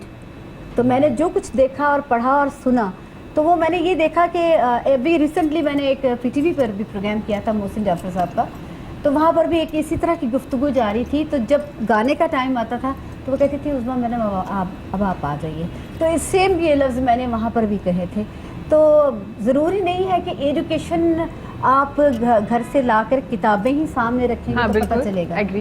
आपके उठने बैठने से, आपके गुफ्तार से, आपके खड़े होने से पता लग जाएगा कि ये किस कैरेक्टरिया का पर्सन है, बिल्कुल कि ऐसे ही इसका है। क्या कैरेक्टर होएगा ज़िंदगी में, ये क्या कर सकता है क्या नहीं। लेकिन फिर भी आपका काम बनता है और हमारे मीडिया का काम बनता है, जिस भी आर्टिस्ट को बनाएं, जिस भी बंदे को बनाएं, इवन कि धोबी हो, बिल्कुल। उसमें ज़रूरत नहीं कि आप उसके शोबे की बात करें, आप उसको बिल्कुल। पार्टिसिपेट करवाने की कोशिश कीजिए, उसको शेयर करवाएं अपने साथ, कि वो अपने आप को हर्ट फील ना करे, बिल्कुल। किसी किस्म की एहसास कमतरी में ना जाए। तो मोहब्बत जो है ना, मोहब्बत सिर्फ लफ्ज़ों से ही आती है, बकौल इनके के फीलिंग्स हैं और दिस एंड दैट और Emotions हैं, फला फला इमोशंस हैं, और ये सब कुछ ये तो बयान कर रहे हैं, हर शख्स बयान नहीं कर सकता। हर शख्स के पास अपनी अदायगी नहीं है, बिल्कुल। हर शख्स के पास अपने लफ्ज़ बयान नहीं है, उसको तर्ज नहीं आ रही कि वो कैसे इन लफ्ज़ों को अदा करे। तो हमारे माशरे को चाहिए ये आप, ये हमारा मीडिया, ये हमारे लोग एक दूसरे को इंकरेज करें प्लीज़। नहीं जी, आप बड़े Discourage प्यारे us. लोग होते हैं, बड़े सेंसिटिव भी होते हैं, मैंने नोट किया है, बड़े सेंसिटिव होते हैं। जैसे कि आपने बात की, बिल्कुल आप एजुकेशन पे भी बात कर सकती हैं, क्यों नहीं कर सकती। आपने बात भी की कि आप बड़ी एक अच्छी माँ हैं, पूरा टाइम देती हैं अपने अपने बच्चों को भी। अल्हम्दुलिल्लाह, अल्हम्दुलिल्लाह। तो आप मुझे अब आप बताइए कि आप अपने बच्चों के साथ कितनी दोस्ती है आपकी। मेरी बहुत दोस्ती है, बहुत ज़्यादा दोस्ती है। मेरी एक बेटी है, एक बेटा है, अल्लाह के करम से। बहुत अभी छोटे हैं काफ़ी, जी, तो लेकिन they are sharing with me everything. और Very nice. इंशाल्लाह ताला मैं उनको ज़्यादा, जैसे ये कह रहे हैं और ये कह रहे हैं कि नेट की तरफ चले गए, तो एक टाइम ऐसा आता है जब खाना पकाना पड़ता है, उस वक्त नेट यूज़ होता है। बिल्कुल। तो उस खाना वक्त बना कहना पड़ता है बेटा कार्टून देख लो, वरना तो तुम लोग किचन में आके कोई ना चीज़ अपने ऊपर गिरवा लोगे हाँ, मुझसे। बिल्कुल ऐसे ही है। कोई चीज़ गर्म गिर जाएगी, कोई बर्तन टूट जाएगा, कोई चोट लग जाएगी, हाई हो जाएगी, तो वो बस ये हाई के डर से वो जाके वो कार्टून देख तो उस्मा जी कुकिंग करती हैं, खाना बनाती हैं। अल्हम्दुलिल्लाह अल्हम्दुलिल्लाह अल्हम्दुलिल्लाह। मैंने आपको बताया कि I am very too much domestic bird, लेकिन इसके बावजूद मुझे इस संगीत से, क्योंकि जैसे इनको लगाव है अपने पैशन से, उनका लगाव है अपना पैशन, आपका अपना बिल्कुल। पैशन है, तो बिल्कुल। दिस इज़ माय पैशन, बिल्कुल, आई ऐसे ही। लव इट, और मैं इसके बगैर रह नहीं सकती। कुदरत की मेहरबानी है कि मैंने जैसे आपको बताया, कोई इंजीनियर बनता है, कोई डॉक्टर बनता है, बिल्कुल। कोई पायलट बनता है, कोई दर्जी बन जाता है, तो अपने अपने शौक हैं। बिल्कुल ऐसे कोई ही है। टेलर बन जाता है, मतलब अपना अपना विजन तो है। अच्छा, जिंदगी आपने का। इंटरनेशनली भी परफॉर्म किया जी, माशाल्लाह जी, से, जी, शुक्र 22 अल्हम्दुलिल्लाह। कंट्रीज अगर मैं जी, जी, गलत जी। नहीं हूँ, तो कैसा एक्सपीरियंस रहा आपका? बहुत अच्छा रहा, बहुत मोहब्बतें देखी हैं सीनियर आर्टिस्टों से। हमने आज जो कुछ मैं हूँ मोइन अख्तर साहब की वजह से हूँ। He is the best friend of my father. तो उन्होंने मुझे, अल्लाह उनको करवट जन्नत नसीब करे, और उन्होंने बताया कि ये टाइमिंग की, इस टाइमिंग की ये वैल्यू है और इस टाइमिंग की ये वैल्यू है। अब हम खड़े हैं यहाँ, इस टाइम की ये वैल्यू है, बाकी time he is free person, वो सबके साथ अच्छे थे, और he is teacher of mind. और उन्होंने मुझे बाकायदा बताया कि ज़िंदगी को, और वो वाहिद शख्स था जो 5 वक्त का नमाजी था, माशाल्लाह। हर वक्त, मतलब वो वजू में रहते थे, और कॉमेडी इतनी करते थे कि दूसरा बंदा हैरान हो जाता था बिल्कुल ऐसे उनकी ही है। हरकतों से, उनकी बातों से। लेकिन शुक्र अल्हम्दुलिल्लाह हम सब ने बहुत अच्छा टाइम गुजारा। महनाज जी, अल्लाह आखिर की रहमत करे, और ए नैयर अंकल, बाकी जितने भी हमारे सीनियर हैं, परवेज़ मेहदी साहब, मेहदी हसन साहब, मलका नूरजहां साहिबा, ये बिल्कुल। सारे हमारे लेजेंड्स हैं। तो ये हमारे लिए मशअल राह है। ये बड़ी अच्छी अगर- बात है कि अगर आपको किसी ने करियर में आपको हेल्प किया हुआ, जो आपका टीचर है जिससे आपने हाँ। कुछ भी सीखा, उसको क्रेडिट जरूर देना चाहिए। उसके लिए सिर्फ क्रेडिट ही होता है, तो आप उसको बेशक- क्रेडिट बेशक जरूर हम दें। तो उनके लिए दुआएं भी करते हैं, अल्लाह ताला उन पर रहमतें करे। आपके लिए भी दुआएं करते हैं, हमारे मुल्क के लिए दुआएं करते हैं, हमारे मोमिन और मोमिनात सबके लिए दुआएं करते हैं। बिल्कुल। और दुआ उसका- करनी चाहिए। आप इतनी प्यारी प्यारी बातें कर रही हैं, तो मैं चाहूँगी आप अपनी प्यारी सी आवाज़ में हमें गाना भी सुनाएं। ज़रूर ज़रूर, हाजिर हाजिर, गाना तो जिंदगी। इश्क ते आतिश अड़ दोवे बराबर, पर इश्क दा ताए वतेरा, आतिश साड़े कख ते काले, पर इश्क सड़े तान मेरा। ए मुकड़ा मोर, ए मुकड़ा मोर, ए मुकड़ा मोर, ए मुकड़ा मोर। आपे पाया कुंडियां ते, आपे पाया कुंडियां ते,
कंटेंट अगर कोई क्रिएटर नहीं है तो वो सोशल मीडिया पे कैसे अपना बिजनेस चला सकता है या अर्निंग कर सकता है? अच्छा, उसमें आप सर्विसेज, अगर आप कंटेंट क्रिएटर नहीं है तो आप सर्विसेज के बिज़नेस में आएंगे फिर। ठीक है। उसमें ये है कि आप अपना स्किल देखेंगे कि आप अच्छा लिख सकते हैं, या आप डिज़ाइनर हैं, या वेबसाइट डिज़ाइनिंग डेवलपमेंट। ये क्या है कि पाकिस्तान, इंडिया, फ़िलिपाइन, बांग्लादेश, इन एरियाज़ में रिसोर्स चीप है कंपैरेटिवली। यूके, अमेरिका, कनाडा, वहाँ के लोग, मुख्तलिफ इंटरनेशनल वेबसाइट्स हैं, वहाँ के लोग वहाँ जॉब पोस्ट करते हैं। ठीक है। लाइक अपवर्क है, इस तरह की बहुत है, फाइवर है। तो इन कंट्रीज़ से लोग वहाँ उनको पिच करते हैं, वो कहते हैं कि ये हम आपका ये काम कर देंगे, यहाँ से उनको सस्ता पड़ता है। और अभी रिसेंटली पिछले साल शायद रिपोर्ट आई, पाकिस्तान 6 या 7वें नंबर पे है फ्रीलांसिंग में, जिन्होंने लोग बाहर से अर्न किया है। जितना पैसा पाकिस्तान में लेके आते हैं ये लोग, ये आपको मिलेंगे। यंगस्टर्स हैं 20 से 30 साल की उम्र के, बहुत सारे लोग हैं जो ये बिज़नेस कर रहे हैं और पाकिस्तान के लिए बहुत सारा पैसा बाहर से लेके आ रहे हैं। ठीक है। और ये कोई इतना मुश्किल नहीं है। आप कोई भी आपका स्किल्स है, इवन आप देखेंगे कि वहाँ लोग छोटे छोटे डिज़ाइंस, आपको इस तरह की जॉब्स भी आएंगे, मुझे 25 ईमेल्स बना दें। ठीक है। मुझे 25 फेसबुक के अकाउंट्स क्रिएट कर दें। अच्छा, ये कैसे पता चलेगा कि या जो मैं काम कर रहा हूँ ये किसी पर्सन के लिए कर रहा हूँ? तो मैं देख तो नहीं रहा ना कि मेरे साथ कौन बंदा लिंक कर रहा है, ये कौन मुझे मेरा काम दे रहा है। अगर कोई सिंगल पर्सन काम कर रहा है तो वो फेक नहीं है, जो मैं काम कर रहा हूँ उसके पैसे मुझे मिल जाएंगे। बहुत से ऐसे फ्रॉड भी होते हैं ना। फ्रॉड बिल्कुल होते हैं, मगर इसमें ना प्लेटफॉर्म्स हैं। ठीक है। आप अगर उन प्लेटफॉर्म्स पे लॉगिन किया है, वहाँ इसकी रेशो बिल्कुल मिनिमम 0 है। वहाँ ज़्यादा से ज़्यादा क्या हो सकता है कि जैसे ही आप एक क्लाइंट, जो क्लाइंट है उसने एक जॉब पोस्ट की, आपने उसे पिच किया, आप दोनों के दरमियान डील हो गई, आपने ओके कर दिया, उसने जितने पैसे आपको ओके किए हैं उसके अकाउंट से कटेंगे, उस प्लेटफॉर्म के पास चले जाएंगे। आप जॉब डन करेंगे, आप उसे वापस उस काम देंगे, वो कहेगा यस जॉब डन, वो पेमेंट रिलीज़ करेगा। वो उस प्लेटफॉर्म ने आपकी पेमेंट जो रखी होगी वो उसमें अपना कट रखेगा और बाकी पेमेंट आपको भेज देगा। ठीक हो गया। अदर केस कोई डिस्प्यूट होता है, वो फिर कहेगा जो जिसके लिए आपने काम किया वो उधर डिस्प्यूट क्रिएट कर देगा, या आप कर दें। ठीक है। वो कहेगा कि इसने काम अच्छा नहीं किया, फिर वो दरमियान में एक थर्ड पर्सन बन के दोनों की बात सुनेगा और जो उसको अच्छा ठीक लग रहा होगा उसके अकॉर्डिंगली वो फैसला कर देगा। फिर उसका फैसला ख़त्म ही होता है। सही हो तो गया। अमूमन हम फ्रीलांसर जो होते हैं, हमारा एक जो भी लोग फ्रीलांसिंग में काम कर रहे हैं, वो ये कोशिश करते हैं कि डिस्प्यूट्स में ना ही आएँ। अगर किसी वजह से, क्योंकि अक्सर क्लाइंट, हर तरह के क्लाइंट, यहाँ अगर आप लोकल मार्केट में काम कर रहे होंगे, यहाँ ज़्यादा बुरे क्लाइंट हमें मिलते हैं अल्लाह के फजल से, जिनको डील करना ज़्यादा मुश्किल है कंपैरेटिवली। वहाँ क्लाइंट हर तरह से मिलता है, आगे आपकी डीलिंग है, आप उससे कैसे डील, अगर वो सेटिस्फाई नहीं है तो हम क्या करते हैं, कुछ एड ऑन्स चीज़ें कर देते हैं उसको खुश करने के लिए, ताकि हमारे प्रोफाइल के ऊपर कोई डिस्प्यूट क्रिएट ना हो, कोई लोग बैड कमेंटिंग ना हो। अगर क्योंकि जो भी लोग जिसने के लिए हमने काम किया वो वहाँ रिव्यूज़ दे रहा है हमारे बारे में। अच्छा, जो भी क्लाइंट आएगा उसको वो रिव्यूज़ देखने को मिलेंगे। ठीक हो गया। आपने बता दिया कंटेंट राइटर या क्रिएटर नहीं है। अगर एक बच्चा है जो स्टूडेंट भी है लेकिन काम भी करना चाह रहा है, पार्ट टाइम जॉब नहीं मिल रही, सोशल मीडिया पे काम करना चाह रहा है, नॉलेज भी कोई नहीं है, तो उसे क्या काम करना चाहिए? हाँ, उसके लिए ये है कि उसे सबसे पहले तो कोई इंटर्नशिप करनी चाहिए। इंटर्नशिप करनी चाहिए। इसमें भी इंटर्नशिप होती है? मिल जाती हैं बहुत। ठीक है। पाकिस्तान में इस वक्त आप गुलबर्ग में जितने प्लाजे हैं, हर प्लाजे में छोटे छोटे सॉफ्टवेयर हाउस हैं, 4-4, 5-5 लोगों के। ठीक है। उनके पास काम बहुत होता है, मगर वो भी रिसोर्स को अफोर्ड नहीं कर सकते ज़्यादा को, हाई पेड। तो वो क्या करते हैं, वो फ्रेश ग्रेजुएट्स रखते हैं, उनको कम सैलरी देते हैं। मगर ये है कि उनकी रीज़न, उनका ऑब्जेक्टिव ये होता है कि हम कम रिसोर्स रखें और वो फ्रेश ग्रेजुएट रखें, उनसे काम लें। और वो क्या, ग्रेजुएट का ये फ़ायदा हो जाएगा, जो स्टूडेंट उनके पास आएगा कि वो 1 साल 2 साल के अंदर काम सीखेगा, उसके बाद वो किसी अच्छे सॉफ्टवेयर हाउस में, किसी अच्छी मार्केटिंग कंपनी में, जो भी उसने वहाँ से काम सीखा होगा, वहाँ वो जाके अप्लाई करके एक अच्छी सैलरी पे जा सकता है या अपना बिजनेस शुरू कर सकता है। दोनों उसके लिए पहले इंटर्नशिप करना ज़रूरी है। इंटर्नशिप करे कहीं जॉब किसी भी। अच्छा, इसमें ना एक बहुत बड़ा इशू ये भी आता है स्टूडेंट के साथ, स्टूडेंट चाहता है कि पहले दिन ही उसे सैलरी बहुत अच्छी मिले। सर, स्टूडेंट के अलावा हर कोई है, मगर ये अगर आपके पास कोई स्किल नहीं है तो आपको नहीं मिलेगी। बिल्कुल, ये जेन्युइन है, मगर आपको स्किल्स आने चाहिए ना कुछ।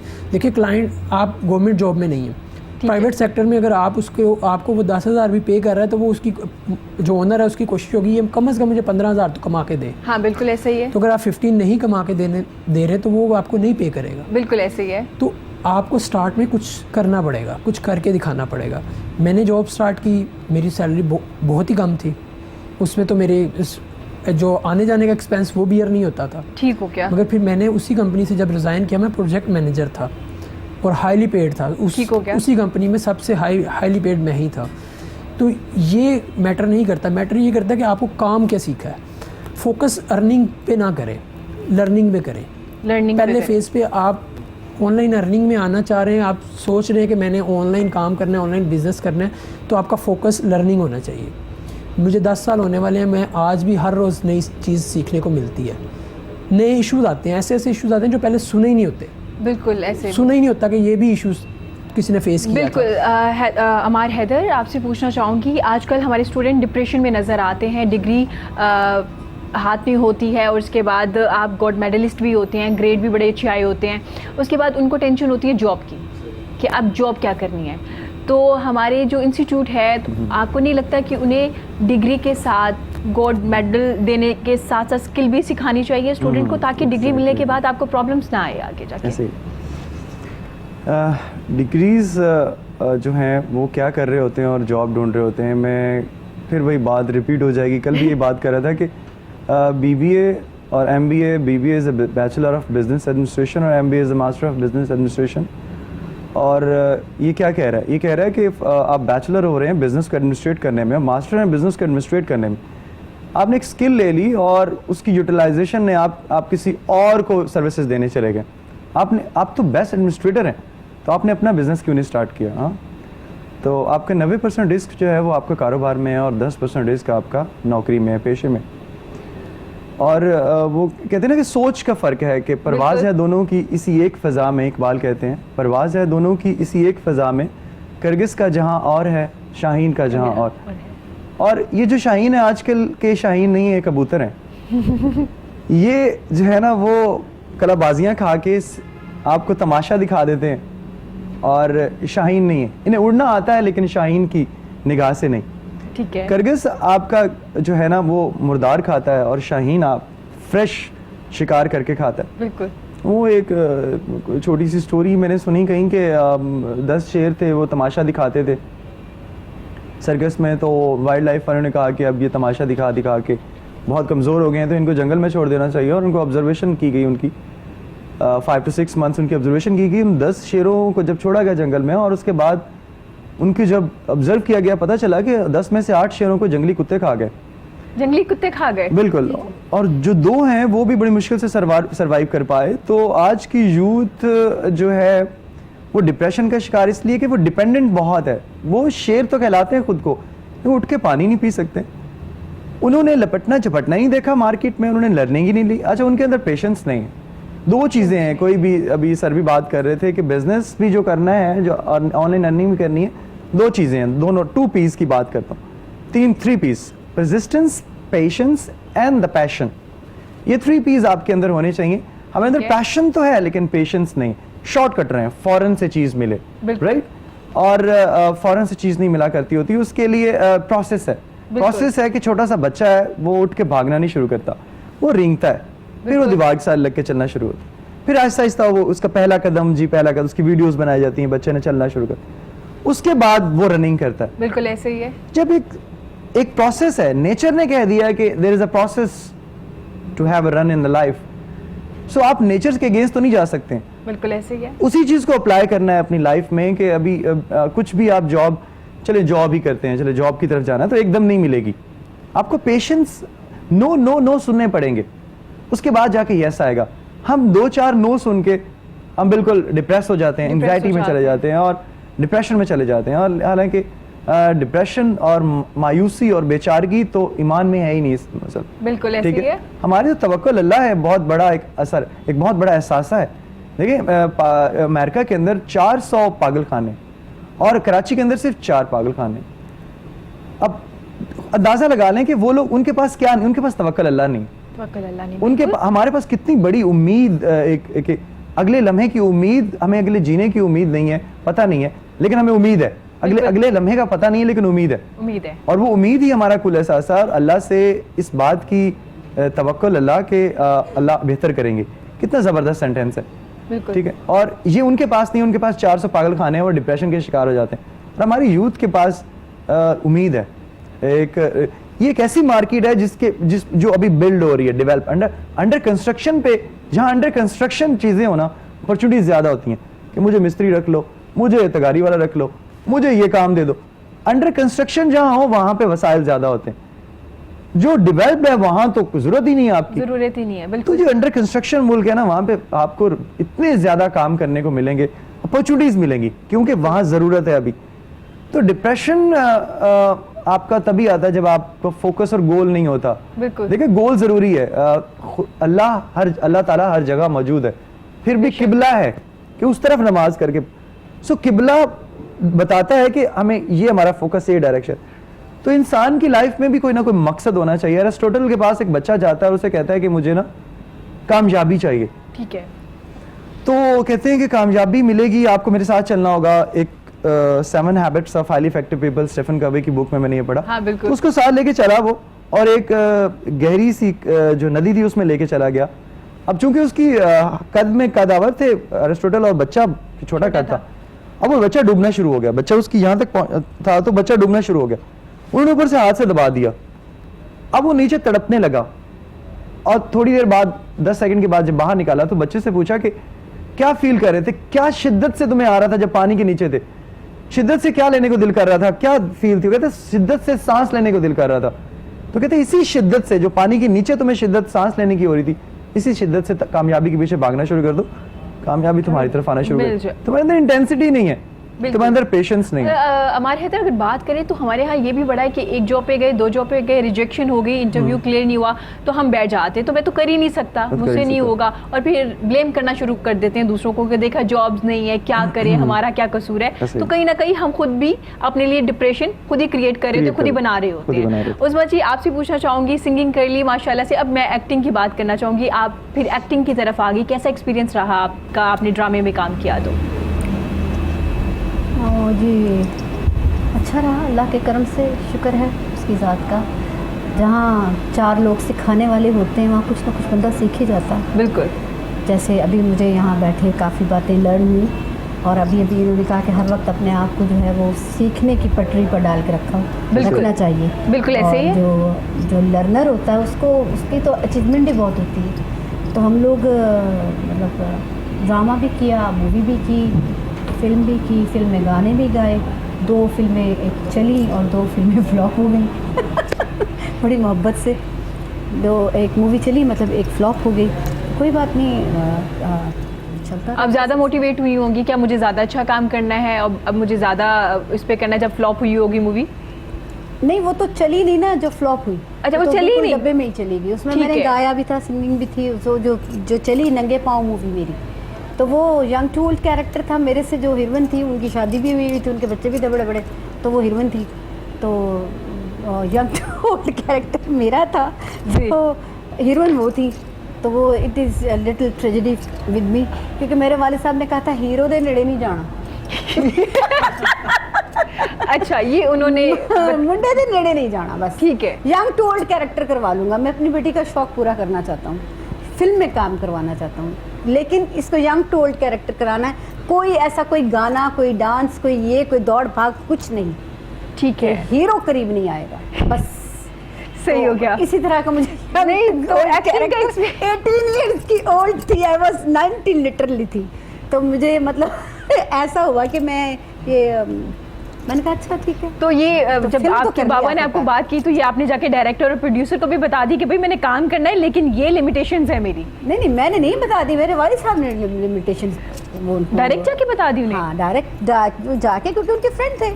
अच्छा, तो हाँ, इसीलिए ये काम जो है ना ये नहीं हो सकता, डांस वांस नहीं मेरी बेटी करेगी, बस जो है गाना तुमने गवाना था गा लिया, इसको शौक है एक्टिंग का। तो भाई इसको यंग टू ओल्ड जो तुम्हारा कैरेक्टर है जी ये करवा देना। जैसे थ्रू आउट कैरेक्टर मेरा ही था, ठीक है, यंग से ओल्ड, और मेरी ही बेटी जवान हो रही है, एंड आई वाज शॉक्ड कि ये तो मुझसे भी बड़ी हैं और ये हीरोइन है और मैं तो छोटी सी हूँ इनसे, और ये बहुत बड़ी बातें जहन में आती थी। हाँ, बिल्कुल। लेकिन खौफ इतना था वालिद साहब का कि बस शौक पूरा करवा रहे हैं, यही तुझ पे बड़ा एहसान है। तो मैं इसी में बड़ी खुश थी, मैं फिल्म में काम सही हो गया। तो मतलब क्या लगा, सिंगिंग मुश्किल है, एक्टिंग मुश्किल है, कितना क्या लगा आपको? दोनों की अपनी अपनी नौयत है, दोनों अपनी जगह। जैसे ये लोग कीमती हैं, ऐसे ही आर्ट सिंगिंग और एक्टिंग दोनों कीमती हैं। ठीक हो ये गया। भी एक म्यार है, वो भी एक म्यार है। इस म्यार के आर्टिस्ट वहाँ नहीं जा सकते और उस म्यार के आर्टिस्ट यहाँ नहीं आ सकते। ठीक हो लेकिन गया। आपस में एक दूसरे को कोऑर्डिनेट ज़रूर कर सकते हैं। सही हो गया। नहीं, जब सीनियर्स के साथ काम किया तो डर लगा जिस दिन पहले दिन आप सेट पे गई कि अच्छा चलो सिंगिंग तो मैं बहुत अच्छी कर रही हूँ और खुश भी हूँ, आज एक्टिंग करनी है, पहला मेरा रोल है, पहला आज मैं अपना रिकॉर्ड करवाऊंगी, तो कैसा एक्सपीरियंस रहा सीनियर्स के साथ काम करके? बहुत अच्छा रहा। उन्होंने मुझे बहुत हौसला अफजाई दी, बहुत इनकरेज किया और बिल्कुल ना घबराना और डरना ना और डायलॉग ना भूल जाना, कहीं मेरा क्लू ना निकल जाए तो ठीक है। ऐसे अगर मैं मिस हो गया ना बेटा तो ये काम ख़राब हो जाएगा, ये तुम्हें याद करना, ठीक है? ठीक है। और समझो मैं सच्ची मुच्ची का तुम्हारा चाचा हूँ। मैंने कहा ठीक है, तो बिल्कुल ठीक है। अब वो 2 टाइम्स ऐसा हुआ कि रिटेक्स हुई तो मुझे जुल्फकार नैन भाई कहने लगे इधर आ मेरे पास, तो मुझे क्या समझती हूँ? मैंने कहा भाई समझती हूँ और क्या समझती हूँ, तो फिर डरती क्यों? अच्छा, भूलती क्यों? मतलब एक अच्छा एक्सपीरियंस रहा आपका। That was very good. Very nice, very nice. आपसे पूछना चाहूँगी, आपने काफ़ी ज़्यादा तरीके हमें बता दिए सोशल मीडिया पे काम करने के और कैसे अर्न करते हैं। सर, अक्सर सुना जाता है, मैं आपसे ये सवाल ज़रूर करना चाहूँगी कि आप ये लिंक ओपन करें या ये एड्स ओपन करें, आपको पैसे मिलते हैं। ज़्यादातर ये लोग बातें भी कर रहे होते हैं, तो इसमें कितनी सच्चाई है? ये लिंक क्लिक्स के या लिंक ऐड वाचिंग जी, जी। कुछ वेबसाइट्स हैं जो ये काम कर रही हैं और अभी थोड़ा काम हो गया, पीछे कुछ ऐसा पहले ज़्यादा था, जी। बहुत ज़्यादा था और ये एक फ्रॉड है। ठीक है। बेसिकली इसमें मैं तो एक ही क्राइटेरिया बताऊंगा लोगों को कि इस क्राइटेरिया को देखें, आपके पास जब भी कोई काम जी, मैं इस बारे में आपका पॉइंट ऑफ व्यू ज़रूर लूँगी। हमारे हैदर, आप मुझे बताइएगा, नौजवान जो है, हमारी नस्ल है या स्टूडेंट्स हैं, उनकी करियर काउंसलिंग कब, किस एज में करनी चाहिए? क्योंकि हमें नहीं पता होता कि हमने क्या पढ़ना है। हम डिग्री हासिल कर लेते हैं, उसके बाद हमें रियलाइज़ होता है कि नहीं, स्कोप तो ज़्यादा इसका था, मुझे ये पढ़ना चाहिए था। हमें क्लियर ही नहीं होता कि हमें पढ़ना क्या है, हमारे पास किस फील्ड में हमने जाना है। सही तो है। क्या कहेंगे आप इस बारे वो में? मैंने पहले भी बात की थी कि डायग्नोज का प्रोसेस आपको लेना है, डायरेक्शन, और उसमें करियर काउंसलिंग होती है कि आपकी जो डायरेक्शन आपको बताना जी, और आपको बताना कि आपको क्या करना चाहिए। तो मेरा नहीं ख्याल कि स्कोप के पीछे भागना चाहिए। मैं हमेशा बात करता हूँ कि अच्छा मोची बने तो फिर बाटा बने, ठीक है, और अच्छे डिज़ाइनर बने। कोई भी काम, कोई कहते धंधा कोई बुरा नहीं होता, बस उसको काम करने का तरीका बुरा होता है। बिल्कुल। तो डायरेक्शन है करियर काउंसलिंग, और जब बच्चे को आप जो डायग्नोज करें, उसकी सलाहियतों को देखें, स्वॉट एनालिसिस करें उसका, तो अब जब उसकी परख हो जाएगी फिर उसको डायरेक्शन मिलेगी। मेरे पास एक आदमी आता है और आके कहता है कि मेरे बच्चे को ना जो कुछ डायरेक्शन दे दें, ये कंप्यूटर में बहुत खेलता रहता है, तो इसको ये बहुत टाइम वेस्ट करता है कंप्यूटर पे, तो मैं ज़रा काम से जा रहा हूँ, वापस आता हूँ, तो मैं आपके पास बिठा के जा रहा हूँ, ज़रा इसकी काउंसलिंग कर दें। जी, उससे पूछिए करना क्या चाहता है, ये टाइम बहुत वेस्ट करता है। तो मैं अपने थीसिस पे काम कर रहा था, मैं अपना काम भी कर रहा था, बच्चा बड़ा कंफ्यूज बैठा हुआ था। मैंने ऐसे बातों में पूछा, पानी उसके पास रखा, मैंने कहा बच्चे क्या करना चाहते हैं? तो कहते हैं कि मैं पैसे कमाना चाहता हूँ। मैंने कहा पैसे तो किसी तरीके से भी कमाए जा सकते हैं। तो मैं पैसे कमा के कंप्यूटर लेना चाहता हूँ। मैंने कहा अच्छा, तो उससे क्या करोगे? अच्छा, मैं उस पर गेम्स खेलना चाहता हूँ, और मैंने अपने अब्बू के मोबाइल में गेम भी एक कस्टमाइज कर ली, और मैंने कहा वाह। अब उसने पानी उठा के पिया क्योंकि मैं उसके मतलब की बात कर रहा था, ठीक है। और अब रिलैक्स बैठा हुआ। तो वो मैट्रिक का बच्चा था। जब उसके वालिद साहब वापस आते हैं तो मैं कहता हूँ कि बच्चे को समझाने की जरूरत नहीं है, आपको समझाने की जरूरत है। इसकी फील्ड, इसकी जो है ना, वो जो आप इसको टाइम वेस्ट के बात कर रहे हैं ना, वो इसका इंटरेस्ट है, ठीक है। तो इसका शौक है, और अपने शौक को जरिया मौज इसको बनाने दें, और उसको जो आगे ICS की तरफ लेके जाएं और कंप्यूटर फील्ड की तरफ लेके जाएं। और वो उस बच्चे को कंप्यूटर फील्ड की तरफ लेके गए और वो गोल्ड मेडलिस्ट रहा ICS में, और आगे उसने बड़ा वो माशाल्लाह ठीक ठाक जा रहा है। Very nice, very nice. तो वो कहने का मकसद है कि जो हमारे यहाँ एक कल्चरल फैक्टर बहुत ज़्यादा है। बिल्कुल। इंजीनियर एंड डॉक्टर, और जो नहीं पढ़ सकता लॉयर। सॉरी टू से, हमारे जो कानूनदान है, मेरे वो स्टूडेंट्स, अब वो सुन रहे हो अगर, तो मैं उनसे माजरत करूंगा स्टूडेंट्स से, मेरे वो स्टूडेंट्स जो फेलियर हैं वो वकील हैं। अच्छे वकील हैं? नो, जो फेलियर होगा, देखिए कल्चर ही ऐसा है ना कि सोसाइटी में आपने सर्वाइव करना है तो आप ब्यूरोक्रेट बन जाएं, आप पुलिस में चले जाएं या लॉयर बन जाएं, आप बदमाश हैं सोसाइटी के। सो हमारा जो कल्चर है, इस कल्चर के अंदर डॉक्टर इंजीनियर, इसके there are 400+ professions in the world, more than that, इसमें से 10 को हमें नाम आता है। सो 10 से भी कम का। 10 से कम का। तो कैरियर काउंसलिंग में आपको जैसे मैडम को मैं बहुत इंडोर्स करूंगा इनकी बात को कि क्यों ये सिंगिंग को बुरा कहते हैं आप? हाँ बिल्कुल। क्यों आप एक्टर तो बाय बर्थ हैं आप। बच्चे ने रोना शुरू कर दिया और उसे पता चल गया मैं रोऊंगा तो अम्मी खाना देंगी, दूध देंगी, मुझे पैम्पर चेंज करवाएंगी या मुझे वो खिलौना लेके देंगी। वो तो बाय बर्थ आप एक्टर हैं, आप तो एक्टर बाय बर्थ हैं। आपने एक्टिंग कर करके तो हम बड़े हुए, ठीक है, एक्टिंग की हमने कि जी नहीं मेरे से तो गुजारा ही नहीं है, मुझे तो नहीं। और पेरेंट्स तो आप करके तो छुट्टी की जाती है। सो जो है ना कैरियर काउंसलिंग की मैं इससे क्लोज ये करूंगा कि आपको अपने बच्चों के साथ बात करनी चाहिए, बिल्कुल, और उनका इंटरेस्ट जानना चाहिए। स्कोप के पीछे मत भागें, शीप्स का रेवड़ है, जो जहां जा रहा है आप भी वहीं।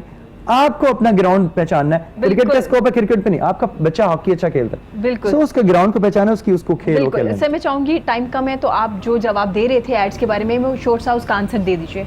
अच्छा, उसमें क्या है कि बहुत सारी वेबसाइट इस तरह के काम कर रही हैं। आप एक चीज़ देखिएगा कि आप जो काम कर रहे हैं 5 साल बाद भी अगर आप वही काम कर रहे हैं, बिल्कुल, अगर आप एक माह ऐड ही देख रहे हैं, अगले माह भी आपने ऐड देखने हैं, साल बाद भी ऐड ही देखने हैं, आपकी कोई ग्रोथ नहीं है, कोई लर्निंग नहीं है, तो उस तरह का काम ना करें।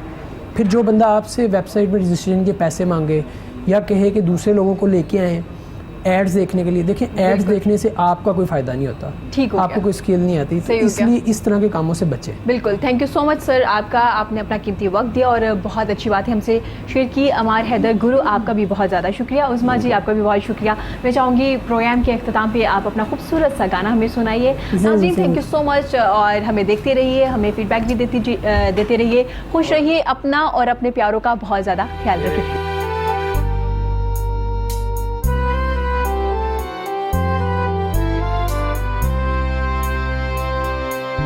आज जाने इज़्ज़त ना करो, आज जाने इज़्ज़त ना करो, यूं ही पहलू में बैठे रहो, यूं ही पहलू में बैठे रहो, आज जाने इज़्ज़त ना करो, हाय मर जाएंगे हम तो लुट जाएंगे, ऐसी बातें किया ना करो, आज जाने इज़्ज़त ना करो।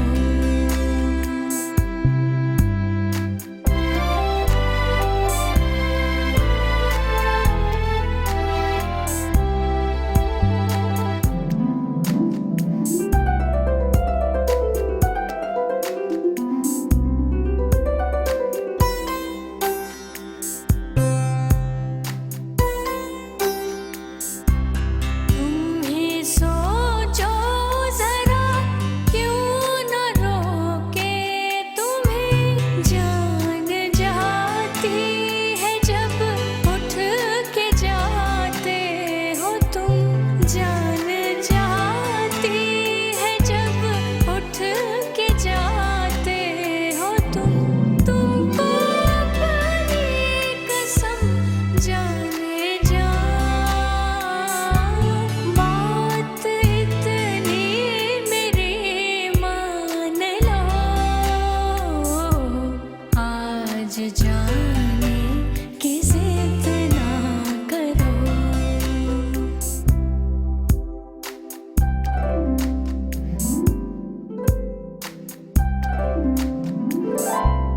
वक्त की कैद में जिंदगी है मगर, वक्त की कैद में जिंदगी है मगर, चंद घड़ियां यही है जो आजाद है, चंद घड़ियां यही है जो आजाद है, इनको खो कर कहीं जाने जा,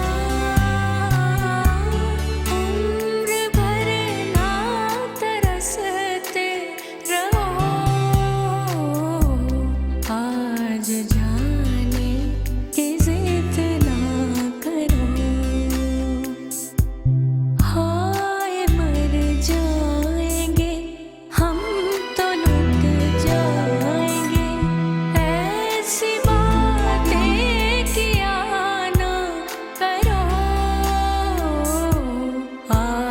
जान